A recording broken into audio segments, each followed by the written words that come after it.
Hey guys, welcome back. Today I'm gonna show you a 2011 Chinese historical drama film called 1911. Spoilers ahead. Sit back, relax and enjoy the video. The movie begins when a woman in a pillory marches the street surrounded by different people staring at her. She's assertively ready to give up her life for the revolution despite knowing she'll leave her family behind. Afterwards, she reaches the public square and is quickly executed with a long sword. One morning in Malaysia, a group of revolutionaries sleeps on the floor of a huge messy room. They implicitly leave as they are awakened by the presence of Xu Zonggan, a woman and a member of Tongmenghui, silently gathering their clothes scattered on the floor. As the revolutionaries leave, they speedily head straight to the beach and shout out of excitement to swim. Huang Xing is left behind in the huge room, and sleeping thus forbids disturbance. Minutes later, Huang Xing wakes up to hear Sun Wen's farewell. He's heading to Guangzhou for the uprising. Huang Xing angrily disagrees as Sun Wen defies the assignment of going overseas to collect funds. Sun Wen suddenly changes his mind as he gives his pocket watch to Xing. They pledge to monitor the upcoming uprising at the same time. Later, Sun introduces Zonggan to Xing as she approaches to hand over the letters collected from the revolutionaries. Unexpectedly, Sun suggests they act as husband and wife to make their cover convincing, and Xing grows surprisingly bashful. 5 months later, a war occurs in the governor's mansion in Guangzhou. Huang Xing, together with the revolutionaries, commences the attack. Zhang Mingqi, acting governor, manages to escape together with his wives by commanding his underling to bomb the wall. Night comes, and the revolutionaries are completely outnumbered. Bullets keep coming through, and Xing is shot in his chest. And Sun Wen's pocket watch blocks the bullet and saves his life. Meanwhile, Yu Peilun, one of the revolutionaries, sacrifices his life by running with a bomb in his hand, set to explode with him and the enemies. Xing is mutedly flabbergasted as he sees him from afar.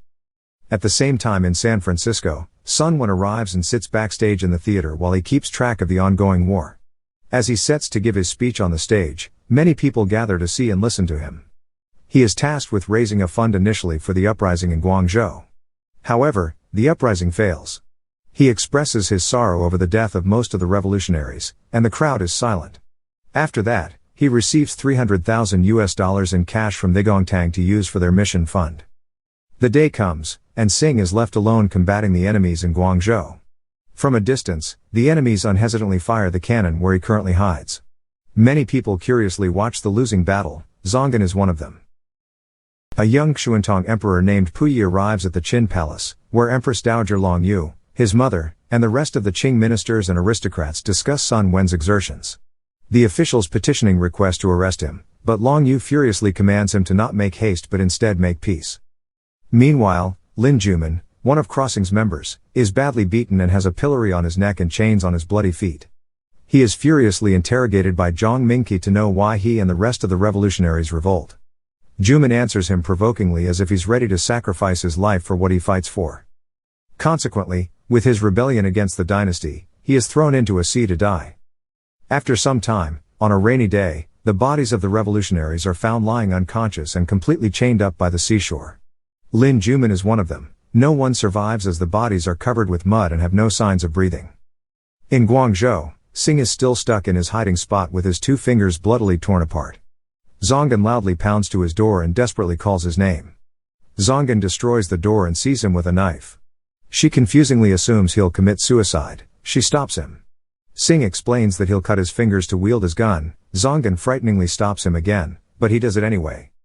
Time passes, and Sun Wen is delighted with the telegram he receives about Xing surviving the uprising. He gladly brags Xing to the young boys he's walking in a busy market.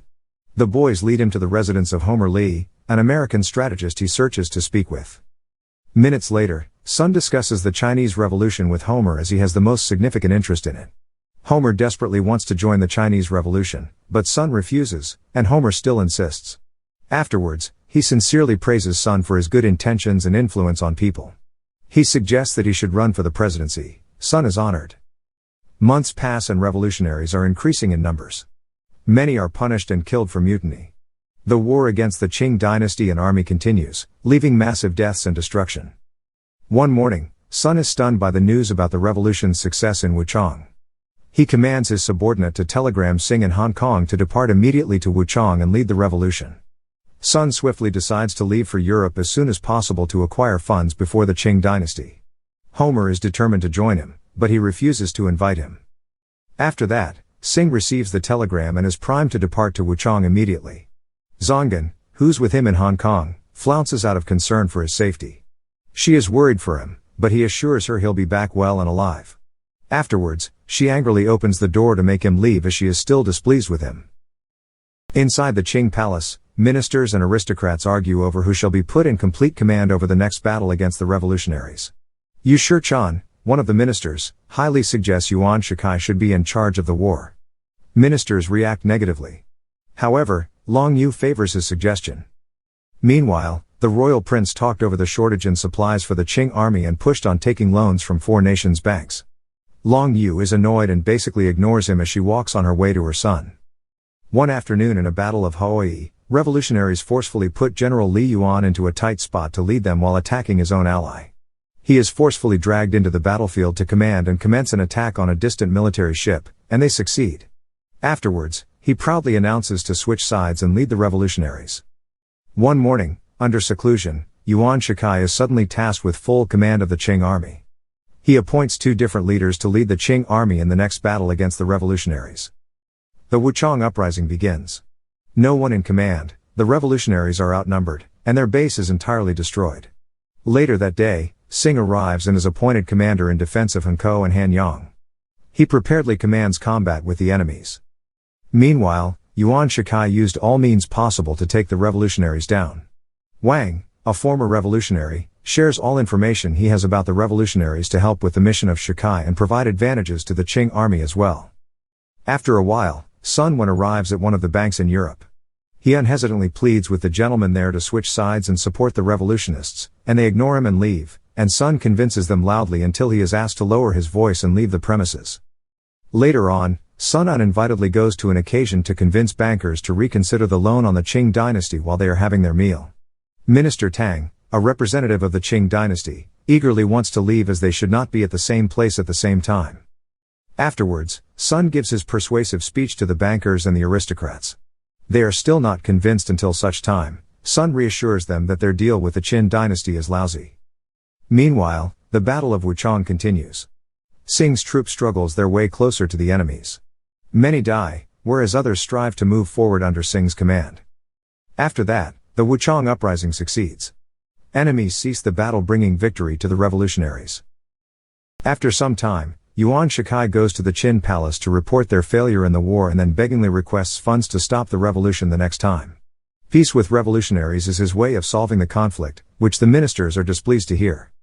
Minutes later, Long Yu dishearteningly weeps by the ministers' reaction. They induce her by offering their possessions to end the revolution, and their loan deals with four nations' banks are taken by Sun, leaving them penniless to sustain the next battle. Sun, on the other hand, is called to Minister Tang's office. His interference in the four-nation banks causes controversy throughout China. He is ordered to be assassinated. Tang lets him go as they are on the same page. At some point, Xing is ordered to transfer to Nanjing after the success in the Wuchang battle. On board, he arrives at a ship where injured revolutionary soldiers are treated. He witnesses Zongan, in bloody military nurse clothes, saddened after the passing of one man she's treating. Later, Xing surprisingly sees Sun on the ship after months of being widely separated. As they land, Sun is welcomed by a massive crowd to celebrate his return. Reporters ask him several questions regarding the revolution and its goal. On the other hand, Xing surveys his surroundings to capture anyone with a scheme against Sun. After some time, Yuan Shikai tactically gathers negotiation parties from the south to form an alliance and negotiation. He aims for a republic by instituting a constitutional monarchy, but the south disagrees. Soon after, they agree to establish a republic if Yuan wins the presidential election. At night, Yuan Shikai eats dinner with his family and a representative of their negotiation named Tang Xiaoi. He asks him more about Sun and what type of a man he is. He sarcastically laughs as he hears Tang describe him as a selfless person. One morning, the revolutionaries and Sun and Xing also discussed forming a republic due to the monarch's prolonged ruling. They also discussed the upcoming presidential election and how Yuan Shikai may help hasten Empress Dowager's abdication. Suddenly, their glass windows break as shooting occurs in their area, and they hide immediately to protect themselves. After the incident, they manage to capture the assailant. After that, the assailant is interrogated, and the reason for his attack is out to spite of Sun. Subsequently, the interrogation is no longer pushed through according to Xing's order. Days later, the presidential election takes place in a conference hall. Sun, Yuan and Xing are the candidates for the temporary president position.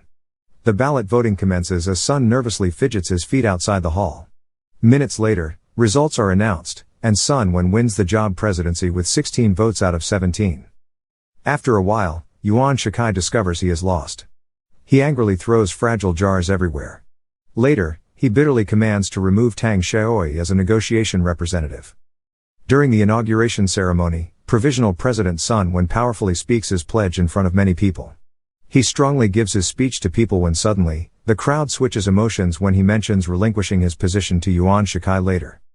Subsequently, Xing and Sun argue as Sun accedes to Yuan Shikai's demands. He aims to achieve his revolutionary goal in exchange for giving up his position to an enemy, and Xing is extremely furious as he leaves the room. One morning, Xing and Zongan roam around an empty and new house. Zongan whispers to Xing that she is carrying his child. Xing is out of words, he happily smiles. Meanwhile, Sun stands in front of an unfinished painting of the revolution. Xing arrives, and they discuss matters over the revolution. Now, Sun clearly understands Xing's point last time. He realizes that there must be a system to restrain Yuan Shikai and others who wish to dream of becoming emperor. Consequently, he writes down his telegram about his plans and implementation that will last a long time. With Sun's public declaration on implementing provisional law and a legally protected revolutionary system, Yuan Shikai is furiously provoked. His desire for power becomes bigger. One morning in the Qing palace, Yuan Shikai tells a story about a French revolution and a gruesome death of a king. The room is frighteningly silent. Feared, Long Yu starts shedding tears, and she demands him to come closer. She asks for his protection, thus not ending up like the king in the story. As Yuan leaves, Long Yu realizes he has broken his promise and has banded with the revolutionaries. Afterwards, she furiously commands to dismiss him as prime minister. After that, Sun receives the news on the no changes to prolonged monarchical power. He angrily complains and then suddenly commands his subordinate to publicly send out telegrams regarding this matter. Meanwhile, the Qin palace receives numerous telegrams from neighboring nations. They wish for her to step down as the majority signs the petition to make the republic effective immediately. Long Yu starts to falter, and she blames it all on Yuan. The palace's atmosphere becomes obstreperous. After that, Long Yu takes a deep breath and loudly prays to her ancestor in heaven. Everything has crumbled. The ministers become greedy, revolutionaries run wild, and neighboring nations are against her. She claims to have failed her ancestors. But at least, to her realization, Sun does not cause havoc nor invade the palace. Seconds later, she shouts, "Abdicate," causing silence in the room. Not long after, Long Yu steps down. Then Sun decides to resign after he finishes his tasks. Yuan is confidently ready to be the next president as Sun assures him to relinquish his complete authority to him. After some time, Sun gathers ambassadors from different nations to introduce himself as a provisional president for the first and last time. He pleads with them to recognize their governance system and China's new republic. He added that he'll treat the royal family the same as the citizens, with no unfair treatment or inflicting capital punishment. Meanwhile, Lin Jumin's letter reaches his wife, Chen Yiying. She emotionally sheds tears as she reads the heartwarming message of her husband while reminiscing their past together. After a while, she gives back the letter to Sun to spread the messages to others. Later that day, he goes to the hall where the finished revolution painting is. He carefully places the letter on the center table. The movie ends when people gather in the hall to witness Sun's last speech as provisional president before he steps down from his position.